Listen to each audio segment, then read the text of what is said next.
రాహుల్ గాంధీ వ్యాఖ్యలకు బీహార్ ఎన్నికల కమిషన్ వివరణ ఇస్తోంది. ఇప్పుడు లైవ్ చూద్దాం. 703 मतदाताओं ने भी अपना आवेदन फॉर्म 6 और डिक्लेरेशन के साथ किया है.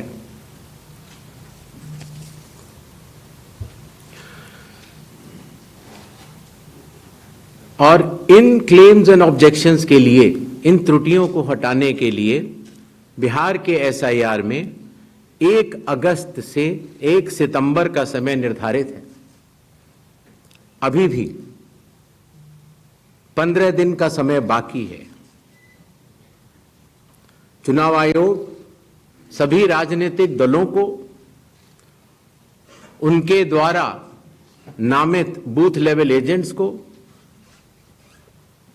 नेशनल लेवल पॉलिटिकल पार्टीज को, स्टेट लेवल पॉलिटिकल पार्टीज को आह्वान करता है कि आने वाले 15 दिनों में जो भी प्रारूप मतदाता सूची उनको दी गई है उसमें अगर कोई भी त्रुटि हो तो उसको प्रिस्क्राइब्ड फॉर्म के तहत जमा करें. चुनाव आयोग के दरवाजे हमेशा सबके लिए समान रूप से खुले हुए हैं. जमीनी स्तर पर सभी मतदाता, सभी राजनीतिक दल और सभी बूथ लेवल ऑफिसर्स मिलकर एक पारदर्शी तरीके से कार्य कर रहे हैं, सत्यापित भी कर रहे हैं, हस्ताक्षर भी कर रहे हैं और वीडियो टेस्टिमोनियल्स भी दे रहे हैं. यह एक गंभीर चिंता का विषय है कि राजनीतिक दलों के जिला अध्यक्षों और उनके द्वारा नामित बीएलएस के ये सत्यापित दस्तावेज, टेस्टिमोनियल्स, उनकी आवाज उनके स्वयं के राज्य स्तर के या राष्ट्रीय स्तर के नेताओं तक या तो पहुंच नहीं पा रही है और या फिर जमीनी सच को नजरअंदाज करते हुए भ्रम फैलाने की कोशिश की जा रही है. सत्य तो यह है कि कदम से कदम मिलाकर सभी स्टेक होल्डर्स बिहार के एसआईआर को पूर्ण रूप से सफल बनाने के लिए कटिबद्ध हैं, प्रयत्न कर रहे हैं और कठिन परिश्रम कर रहे हैं. जब बिहार के 7 करोड़ से भी अधिक मतदाता चुनाव आयोग के साथ खड़े हैं तो न तो चुनाव आयोग की साख पर कोई प्रश्न चिन्ह खड़ा हो सकता है और न ही मतदाताओं की साख पर. कानून के अनुसार अगर समय रहते मतदाता सूचियों में त्रुटियां साझा न की जाएं, मतदाता द्वारा अपना प्रत्याशी चुनने के 45 डेज के भीतर माननीय उच्च न्यायालय में चुनाव याचिका दायर न की जाए और फिर वोट चोरी जैसे गलत शब्दों का इस्तेमाल करके जनता को गुमराह करने का असफल प्रयास किया जाए तो यह भारत के संविधान का अपमान नहीं तो और क्या है. जहां तक कि मशीन रीडेबल मतदाता सूची का सवाल है, माननीय सुप्रीम कोर्ट 2019 में ही कह चुका है कि यह मतदाता की निजता का हनन हो सकता है. Voter privacy can be breached. हमने कुछ दिन पहले देखा कि कई मतदाताओं की फोटो उनकी अनुमति के बिना मीडिया के समक्ष रखी गई, उनके ऊपर आरोप लगाए गए, उनका इस्तेमाल किया गया.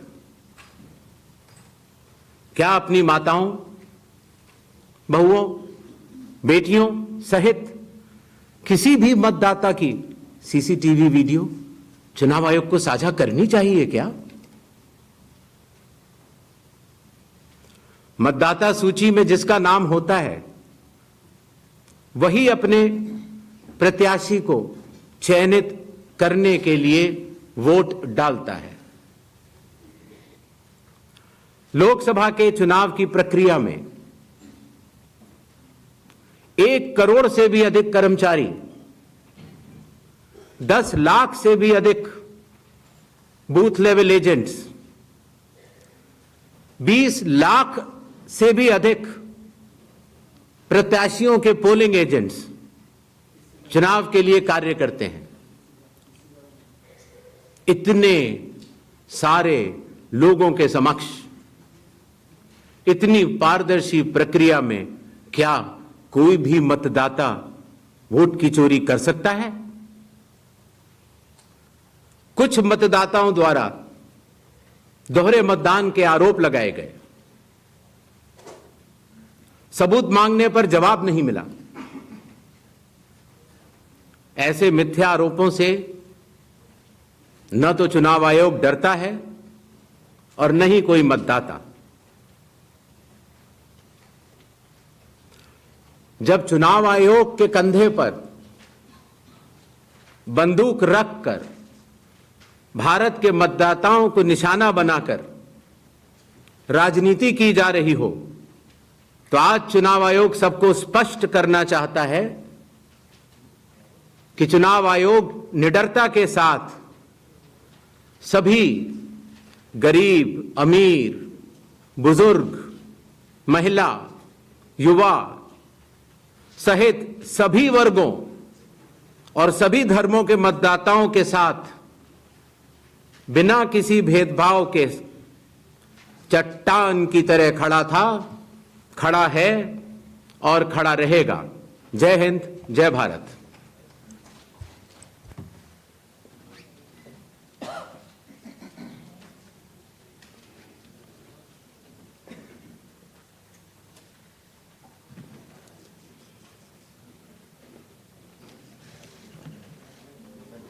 Mic, please.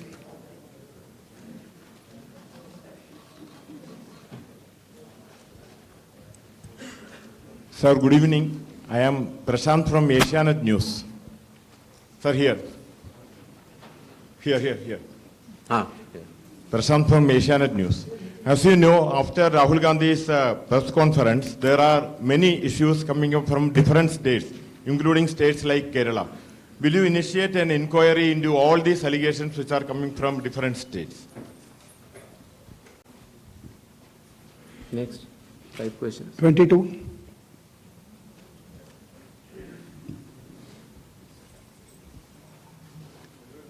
Sir.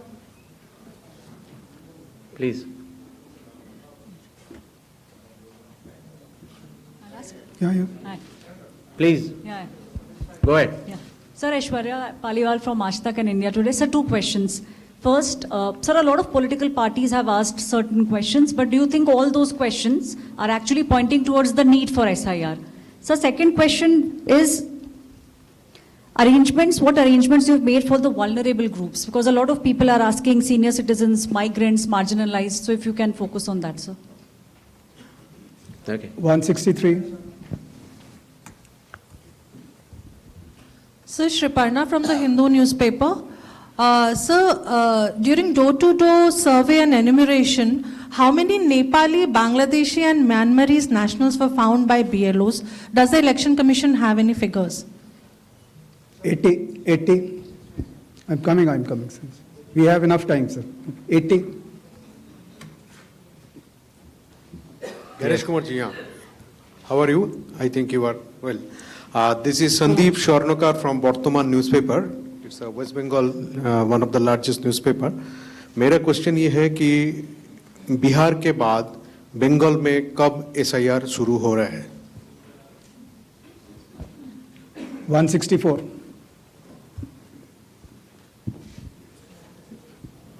Sir Neeraj हूँ न्यूज 18 इंडिया से, नेटवर्क 18 से। हमारा सवाल है कि स्पेशल समरी रिवीजन सालाना तौर पे होता है हर साल, तो SIR की जरूरत आपको कौन सा मतदाता सूची दोनों प्रक्रिया से अलग मिलेगा, हम ये जानना चाह रहे हैं। और एक सप्लीमेंट्री सवाल है इसी के साथ कि आपने कहा कि कुछ पॉलिटिकल पार्टीज के नेता भ्रम फैलाने की कोशिश कर रहे हैं।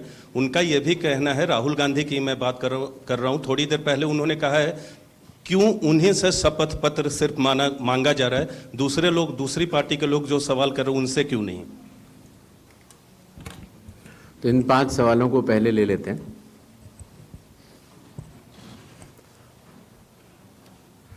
हमारे सारे मीडिया बंधुओं के माध्यम से मैं देश के मतदाताओं को ये बतलाना चाहता हूं कि जब भी मतदाता सूची का रिवीजन होता है तो उसकी प्रक्रिया वही होती है जो मैंने आपको अभी शुरू में बताई।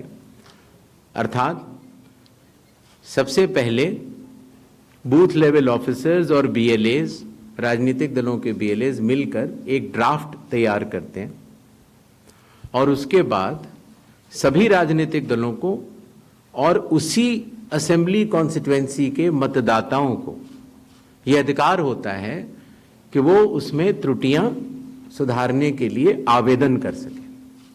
आवेदन 3 तरह के हो सकते हैं, या तो किसी का नाम छूट गया हो तो फॉर्म 6 होता है, या किसी का नाम गलत जुड़ गया हो या किसी और को जुड़वाना हो तो फॉर्म 7 होता है, और या कई बार उसमें विवरण गलत हो जाए, आपकी नाम की स्पेलिंग गलत हो जाए, फोटो गलत हो जाए, एड्रेस गलत हो जाए तो फॉर्म 8 होता है।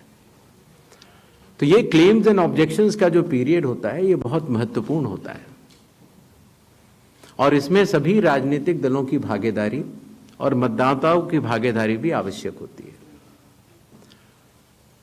जब ये सारे क्लेम्स एंड ऑब्जेक्शंस आ जाते हैं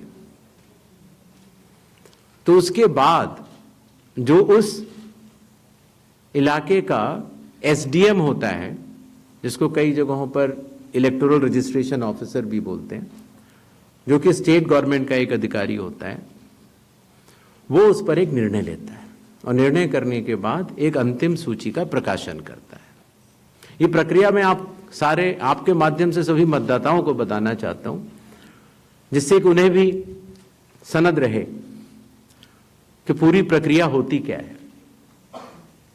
तो एक बार जब SDM की तरफ से अंतिम सूची प्रकाशित कर दी जाती है, और याद रहे कि प्रारूप अर्थात ड्राफ्ट सूची भी पॉलिटिकल पार्टी से शेयर की जाती है और अंतिम सूची भी पॉलिटिकल पार्टी से शेयर की जाती है, और आजकल चूंकि तकनीकी का जमाना है तो वेबसाइट पर भी इलेक्शन कमीशन की अवेलेबल होती है। इसके बाद भी अगर कोई भी त्रुटि रह जाए तो उस जिले के DM के पास एक अपील होती है, और अगर DM से भी उस त्रुटि का समाधान न निकले तो उसके ऊपर उस प्रदेश के चीफ इलेक्टोरल ऑफिसर के पास एक अपील होती है।